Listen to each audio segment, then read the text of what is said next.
Selamat datang di channel ini dan selamat hari Minggu. Sahabat-sahabatku yang terkasih. Salah satu istilah populer di Indonesia akhir-akhir ini ialah panitia surga. Istilah ini ditujukan kepada mereka yang sering sekali mengklaim bahwa surga adalah milik mereka. Mereka selalu merasa diri paling benar, paling suci, paling baik, dan lain sebagainya. Karena itu, mereka memberikan ketentuan masuk surga berdasarkan pendapat, karangan, ataupun imajinasi mereka. Konsekuensinya, siapa saja yang tidak termasuk golongan mereka, maka sudah pasti mereka semua itu tidak akan masuk surga.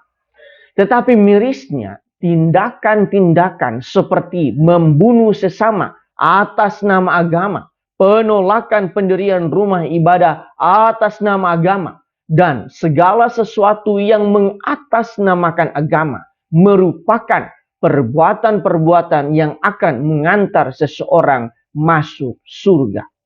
Di dalam Injil hari ini, Yesus sedikit memberikan gambaran tentang realitas surga, di mana ada seorang kaya yang mengalami kesengsaraan abadi. Padahal ketika ia masih hidup di dunia ini, ia begitu menikmati kekayaannya. Tetapi ia memakai kekayaannya itu dengan penuh egoistis. Ia tidak berbagi dengan Lazarus yang miskin, yang sering datang kepada orang kaya ini untuk meminta sesuap nasi. Ketika orang kaya ini meninggal, ia berada di neraka, sedangkan Lazarus yang miskin berada di pangkuan Bapa Abraham. Dalam arti tertentu, Injil hari ini mau menekankan tentang sikap peduli dan berbagi kepada sesama, khususnya mereka yang membutuhkan. Bacaan pertama juga menekankan hal yang sama. Penulis kitab Amsal mengatakan, celakalah orang yang minum anggur dari bokor dan berurap dengan minyak yang paling baik, tetapi tidak berduka karena hancurnya keturunan Yusuf. Sesungguhnya teks ini berisikan berita kecelakaan kepada mereka yang menjadi penikmat kekayaan, yaitu hidup dalam kemewahan tanpa memedulikan rakyat atau memedulikan sesama manusia. Bagi penulis kitab Amsal, cara hidup ini merupakan kekeliruan yang serius sebab mereka hidup dengan menuruti nafsu dan akibatnya mereka akan menuai hukuman yang mengerikan. Di dalam bacaan yang kedua, Santo Paulus juga mengingatkan kepada kita, bertandinglah dalam pertandingan iman yang benar dan rebutlah hidup yang kekal. Untuk itulah engkau telah dipanggil, untuk itulah engkau telah mengikrarkan ikrar yang benar di depan banyak saksi. Dengan teks ini, Santo Paulus hendak menekankan bahwa setiap orang Kristen haruslah memberikan kesaksian dengan penuh keberanian atas baptisan yang telah diterima dan tabah dalam penderitaan karena penganiayaan demi mengikuti Kristus, termasuk di dalamnya ialah sikap berbagi dan peduli yang merupakan sikap iman. Sahabat-sahabatku yang terkasih, berdasarkan bacaan-bacaan hari ini, marilah kita merenungkan sejumlah remah permenungan.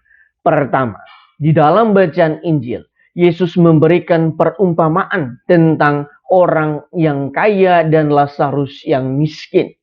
Melalui perumpamaan ini, Yesus hendak menegaskan bahwa surga tidaklah identik dengan orang-orang yang melakukan tindakan-tindakan tidak manusiawi ataupun tindakan-tindakan intoleran atas nama agama. Tetapi bagi Yesus, surga itu identik dengan mereka yang senantiasa berbagi dan peduli kepada sesama yang membutuhkan.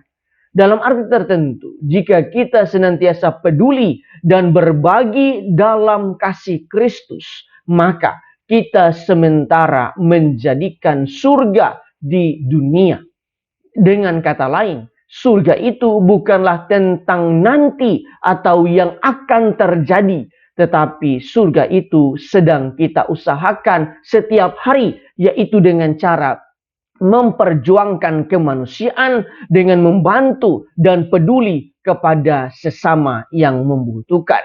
Yang kedua, berbicara mengenai surga bukanlah masalah nanti, tetapi bagaimana kita menciptakan surga di dunia saat ini.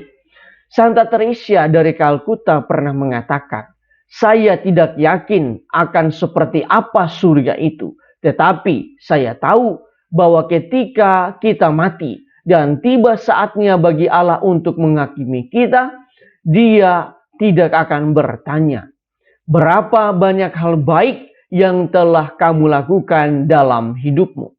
Melainkan Dia akan bertanya, 'Berapa banyak cinta yang akan kamu berikan ke dalam apa yang telah kamu lakukan?'" Bahasa lain dari kata-kata Santa Teresa dari Kalkuta ini ialah bukan hanya perbuatan baik yang akan mengantar kita masuk ke dalam kerajaan surga, tetapi seberapa banyak kasih yang telah kita taruh di dalam setiap perbuatan-perbuatan baik kita.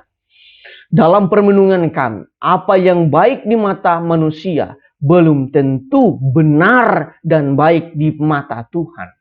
Oleh karena itu, janganlah kita berbuat baik karena mau dipuji, mau dilihat orang, dan lain sebagainya. Tetapi marilah kita berlomba-lomba menciptakan surga di dunia ini dengan selalu meletakkan kasih di dalam setiap perbuatan-perbuatan baik kita. Tuhan memberkati kita semua.